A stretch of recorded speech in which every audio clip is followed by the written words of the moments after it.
धम्मपद भगवान बुद्ध के वचनों का अनूठा संग्रह धम्मपद। इसे मानवता की दिग्दर्शिका, गाइड टू द ह्यूमैनिटी कहा जाए तो अतिशयोक्ति नहीं होगी। यह ग्रंथ त्रिपिटक के खुद्दक निकाय का अंग है।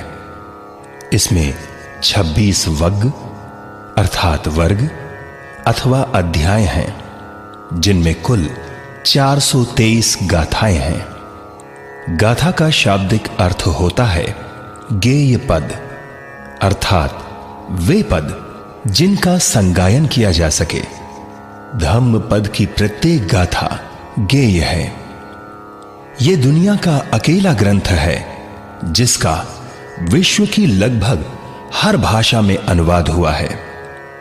यह है तो भगवान बुद्ध के वचनों का संग्रह, है तो एक बौद्ध ग्रंथ, लेकिन वास्तव में यह मानवता की निधि है, दुनिया की धरोहर है। जर्मनी के सुप्रसिद्ध विद्वान मैक्स मूलर का कहना है, पाली ग्रंथ धम्मपद मेरे लिए अत्यंत प्रिय है।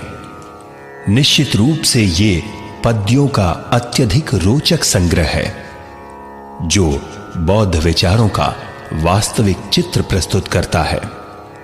धम्मपद का अंग्रेजी भाषा में अनुवाद करने वाले विद्वान अल्बर्ट जे एडमंड कहते हैं, यदि एशिया खंड में किसी अविनाशी ग्रंथ की रचना हुई है तो वह यही है। सुप्रसिद्ध बौद्ध विद्वान महापंडित राहुल सांकृत्यायन का कथन है, बौद्ध धर्म का यही एक ऐसा ग्रंथ है जिसका संसार की सभी भाषाओं में अनुवाद उपलब्ध है। भगवान बुद्ध की कल्याणकारी शिक्षाओं तथा बौद्ध धर्म की वैज्ञानिक व्याख्याओं का अनुपम संग्रह यदि एक स्थान पर देखना हो तो वह धम्मपद में ही देखने को मिलेगा। धम्म जगत के सुविख्यात आचार्य डॉक्टर भदंत आनंद कौसल्यायन कहते हैं, और केवल एक पुस्तक को जीवन भर साथ बनाने की यदि कभी आपकी इच्छा हुई तो विश्व के पुस्तकालय में आपको धम्मपद से बढ़कर दूसरी पुस्तक मिलना कठिन है। दुनिया के विद्वान इस ग्रंथ का गुणगान करते हैं। Burma, Cambodia, Laos, Sri Lanka, Thailand, Malaysia इत्यादि बौद्ध देशों में आज भी धम्मपद के अखंड पाठ की परंपरा जीवित है। श्रीलंका में धम्मपद के पारायण के बिना भिक्षु की उपसंपदा नहीं होती। कई बौद्ध देशों में भिक्षु संघ को संपूर्ण धम्मपद कंठस्थ कराया जाता है। आज भी धम्मपद की 423 गाथाएं 26 वग्ग में संकलित हैं।